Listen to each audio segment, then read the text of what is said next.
All right, let's jump right into today's deep dive into all the global happenings you need to know about. It's been a wild Saturday, with everything from ceasefires to, the return of a familiar face back in the White House, and even something pretty wild from outer space caught on camera. Yeah, it's interesting how all of today's top stories kind of connect to bigger trends that are impacting our world right now. We've got geopolitical shifts, the whole debate over national security and individual freedom. Today's news really gives you a good look into what's shaping our future. For sure, for sure. So let's kick things off with a story that actually offers a little bit of hope in the middle of, well, a lot of tragedy. After 15 long months, a ceasefire between Israel and Hamas is finally in effect. But Is this peace going to last? I think this ceasefire is a really big deal, especially when you consider how many people have died in this conflict. Over 46,000 lives lost in Gaza. And the humanitarian crisis has just been catastrophic for months. This pause in the fighting, which Qatar helped to negotiate, is a chance to get aid to the people who need it. And hopefully it'll open the door for, a more permanent peace. Yeah, what really hit me was just how massive this humanitarian effort is. The WHO, they want to get like 500 to 600 aid trucks into Gaza every single day. That's a crazy amount of coordination. It really shows you how desperate this situation Oh, is. yeah, the logistics are pretty mind-blowing, but it has to happen. But, even though this ceasefire is a break that everyone needs, it's important to remember there's still a ton of distrust between the two sides, Yeah. To really create lasting peace, they have to deal with the root causes of the conflict. Things like land disputes, how they're going to share power, and security concerns. Yeah, you're totally right. Even as the ceasefire was starting, there were reports of more violence, which just shows you how fragile this whole thing is. Okay, but let's switch gears for a sec to a story that's shaking things up right here in the U.S. Donald Trump is back in the White House, second term, and he is not wasting any time making changes. He's planning to revamp the entire federal workforce, talking about potentially getting rid of like 50,000 career employees.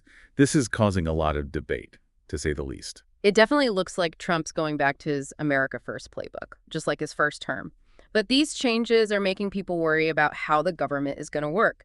Critics are saying that we could lose a lot of expertise in important agencies, and that could make it harder for the government to, do its job and serve the people. Yeah, there's a lot of talk about this increasing political polarization, too. People are worried about that. Some people are afraid we're going back to the really divisive rhetoric and policies from his first time around.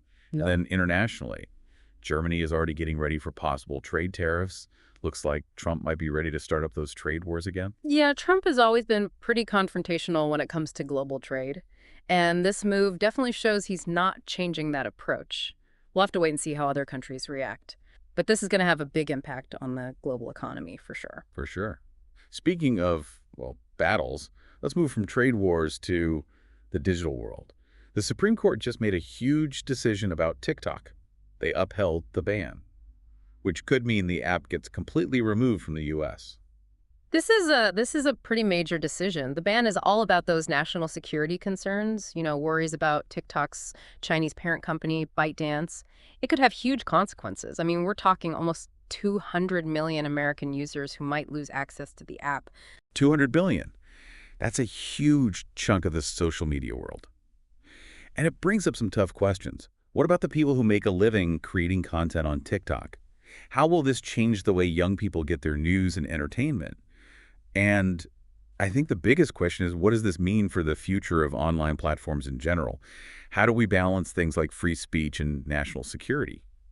It's a really complicated issue. This ban shows how tense things are between the U.S. and China when it comes to tech. Some experts think the U.S. government is worried about TikTok because they want to stay on top in the tech world, and they want to limit how much influence China has in the digital space. Yeah, that's definitely part of it. It's a tough situation, no easy answers. This could change how governments try to control online platforms from now on, and it definitely makes you think about censorship and, whether we'll still have free speech online. Okay, but before we get too lost in the digital world, let's switch gears to a story that's literally out of this world. So SpaceX, that private space company, they had a pretty big setback today. Their Starship rocket, it exploded just minutes after takeoff. There's a lot of people talking about, like, the future of private space travel. Yeah, it was pretty dramatic to see. Like, debris from the explosion actually fell down on the Turks and Caicos Islands. Luckily, no one was hurt. But it definitely makes you think about all the risks involved and, trying to push the limits in space. Right, and this whole thing is raising concerns about how safe and reliable SpaceX's technology really is, especially because their goal was to use Starship to take people to the moon and Mars someday. Yeah, it's going to be a huge setback for them. But it's also kind of impressive, right? These private space companies are really going for it, trying to do things that, used to only be done by governments. It's true. Things are changing fast when it comes to space exploration. Companies like SpaceX are becoming more and more important. And what they do, whether they succeed or fail, is going to shape how we explore space in the future.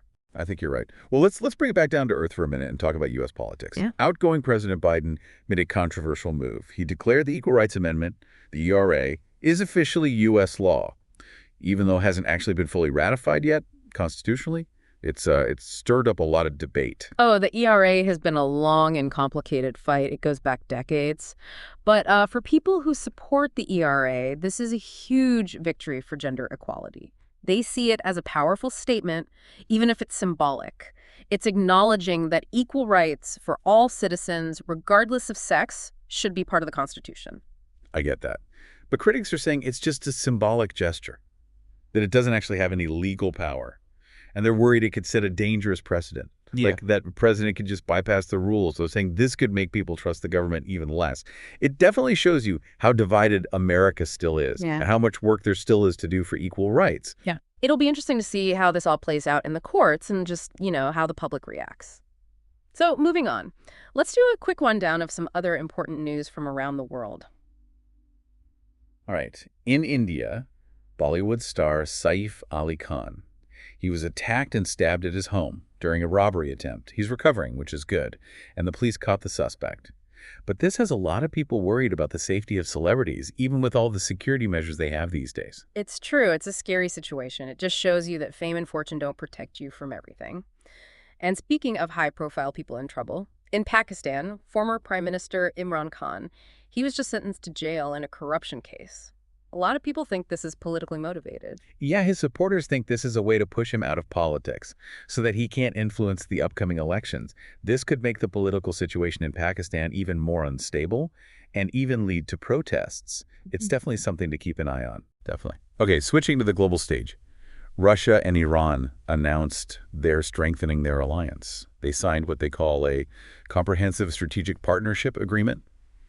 It's caught the attention of a lot of political experts, that's for sure. So what do you think this means, especially with the war in Ukraine still going on? Well, a lot of people see this as a way for Russia and Iran to push back against the West. It shows you how alliances are changing and how the balance of power is shifting around the world. This partnership could really change things, especially in the Middle East and Central Asia. Yeah, I see what you mean. And then in the story about press freedom, Reporters Without Borders is pretty upset about what happened at a U.S. diplomat's news conference. A journalist got kicked out. They want a full investigation. They're saying this is a really bad sign because it could stop journalists from doing their jobs freely and without being intimidated. This whole thing shows how important it is to have a free press, especially in a democracy. Absolutely. It's a reminder that journalists need to be able to hold powerful people accountable. Okay, shifting back to the U.S. The Treasury Department was hit by a cyber attack. And it looks like it was Chinese hackers backed by the government. This is serious. They stole sensitive data. It shows how much of a threat cyber espionage is these days. Even the most secure government agencies aren't safe. We live in a world where everything is connected, and these cyber attacks have real consequences. They can damage national security and even the economy. For sure. This definitely highlights the need for better cybersecurity. All right, let's end on a lighter note. This story will make you look up at the sky and just, I don't know, feel a sense of wonder. A doorbell camera in Canada caught a meteorite hitting Earth. Pretty amazing, right? It is. It's not every day you get to see something like that on camera. It makes you realize how big and mysterious space is. It's a reminder that our planet is just a tiny part of this huge cosmic system. I know, right? It really makes you think, we get so caught up in the day-to-day stuff, and then something like that happens, and it's like, wow, the universe is huge, and we're just a tiny part of it. Exactly. It's good to be reminded that we're not in control of everything and that there's still so much we don't know about, where we fit in the grand scheme of things. But, speaking of things we can try to understand, let's take a minute to think about everything we talked about today. It's been a lot. Ceasefires, political shakeups, new technology, cyber attacks, Yeah, it seems like everywhere you look, there's some kind of uncertainty. It's true.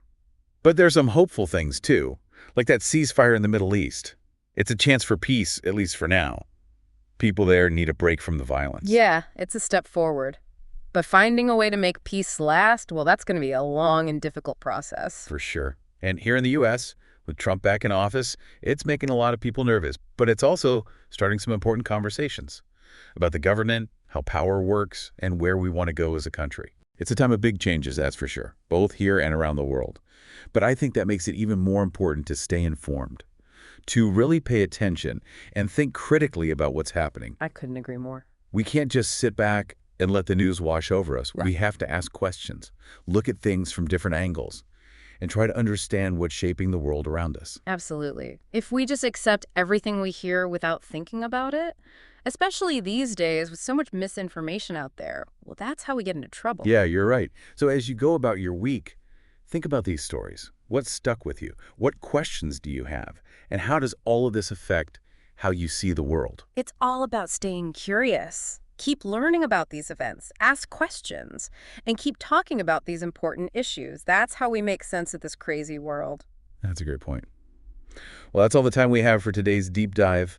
Until next time, stay curious, stay informed, and stay engaged.